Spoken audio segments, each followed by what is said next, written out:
everyone.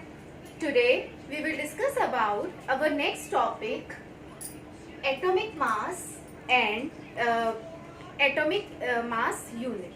Got it? हमने पिछले video में केमिकल फॉर्मूले कैसे बनते हैं, केमिकल फॉर्मूले बनाने के क्या क्या स्टेप्स होते हैं और केमिकल फॉर्मूला जनरली हमें क्या बताता है। केमिकल फॉर्मूला हमें जनरली एटम्स के बीच का रेशियो बताता है। Got it? तो हमने केमिकल फॉर्मूला बनाने के स्टेप सीखे और हमने सीखा कि अगर वैलेंसी सेम नंबर में होती है तो कट कैंसिल आउट हो जाती है।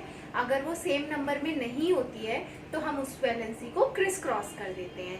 कैटायंस को पहले लिखते हैं, एनायंस को बाद में लिखते हैं। ठीक है।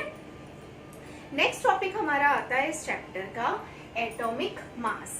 स्टूडेंट्स, एटॉमिक मास जैसा कि नाम से समझ में आ रहा है, एटम का मास।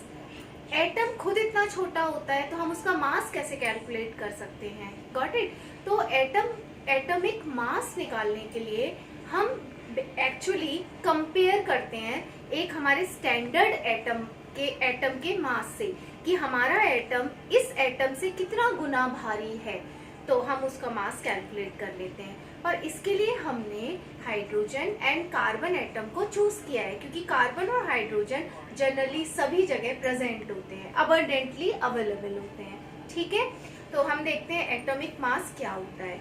And dear students, actually atomic mass जो होता है वो एक एलिमेंट होता है, उसमें जितने सारे एटम्स प्रेजेंट होते हैं उनका एवरेज एटॉमिक मास होता है। तो अगर हम एटॉमिक मास बोलते हैं तो उसको एवरेज एटॉमिक मास बोलना ज्यादा ठीक होगा।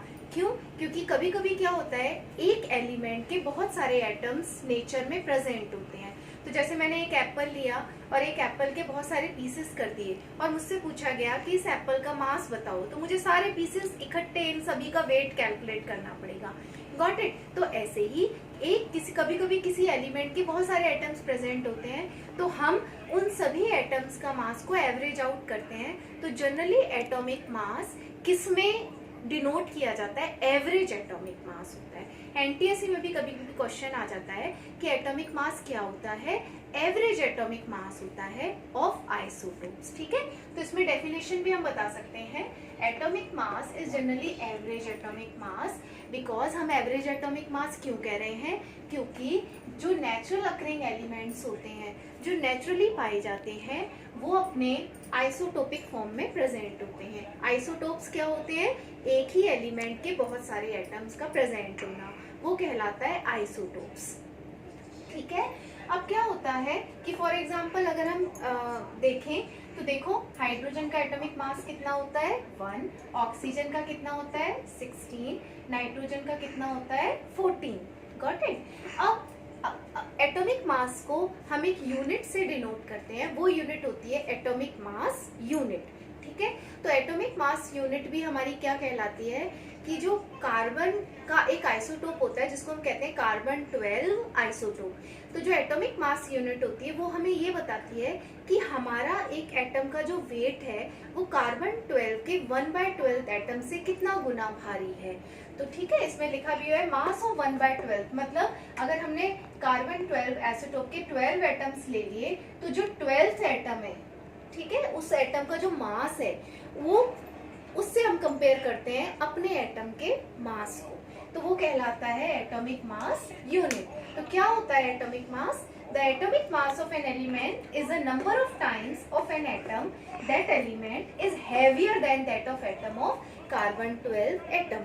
मतलब कार्बन 12 एक आइसोटोप है, एक कार्बन आइसोटोप का नाम है कार्बन 12 आइसोटोप। तो उसके 1/12 एटम, मतलब उसके 12वें एटम, अगर मैं कार्बन 12 के 12 एटम्स अरेंज करूं, 1 कार्बन, 2 कार्बन, 3 कार्बन, तो 12th कार्बन एटम का जो 12th कार्बन एटम का मास होगा उससे हम कंपेयर करते हैं अपने एटम के मास को और तब वो कहलाती है हमारी एटॉमिक मास यूनिट। अगर एटॉमिक मास ग्राम में डिनोट किया जाता है तो वो कहलाता है ग्राम एटॉमिक मास। ठीक है। ओके। फॉर एग्जाम्पल यहाँ पर मैंने लिखा भी हुआ है कि हाइड्रोजन अपने 3 आइसोटोप्स में प्रेजेंट होता है। ठीक है। वो कौन सा होता है? पहला 1H1, 1H2 एंड 1H3।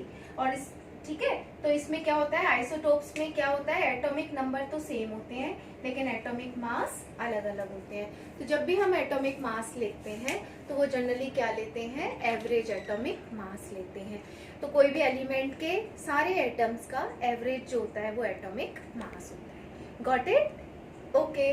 तो हम नेक्स्ट वीडियो में पढ़ेंगे मॉलिक्यूलर मास क्या होता है और मोल कॉन्सेप्ट। इस चैप्टर का मोस्ट इम्पॉर्टेंट पार्ट है मॉलिक्यूलर मास और mole concept. Okay, next video में हम ये पढ़ेंगे।